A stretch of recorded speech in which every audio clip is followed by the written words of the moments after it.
Hello friends, তো সন্ধ্যাবেলায় office থেকে এসে দেখি ঘরে সেরকম কিছুই নেই। সপ্তাহের বাজার প্রায় শেষের দিকে।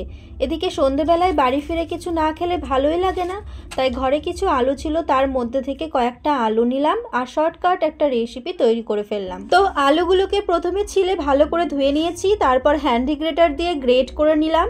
এরপর গ্রেট করা আলুগুলোকে আর একবার ধুয়ে জল নিংড়ে ভালো করে চিপে তুলে নিলাম। এরকম ঝরঝরে করে তুলতে হবে। এরপর এর মধ্যে দিয়ে দিলাম একটা বড় চামচের 1 চা চামচ কর্নফ্লাওয়ার, একটা ছোট চামচের 1 চা চামচ নুন, 1 চা চামচ হলুদ, 1 চা চামচ কাশ্মীরি লঙ্কা। এরপর ভালো করে মিক্সড। তারপর কিছুক্ষণের জন্য ঢাকা দিয়ে রেখে দিলাম।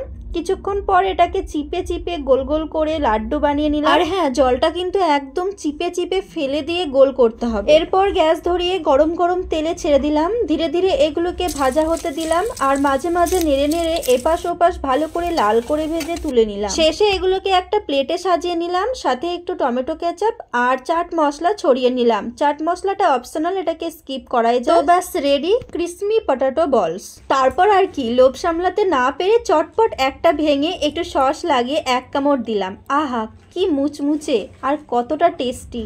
তো গাইস, খুব কম জিনিস দিয়ে শর্টকাটে যদি কিছু বানিয়ে শাম কো খাস করনা চাতে হো, আর যদি আলুর সব রকম রেসিপি ট্রাই করে করে বোর হয়ে গেছো, তো এই ভাইরাল হ্যাকটা আমার মতো তোমরাও ট্রাই করো আর আমাকেও জানাও তোমাদের খেতে এটা কতটা টেস্টি লাগলো। তো ওকে, বাই বাই।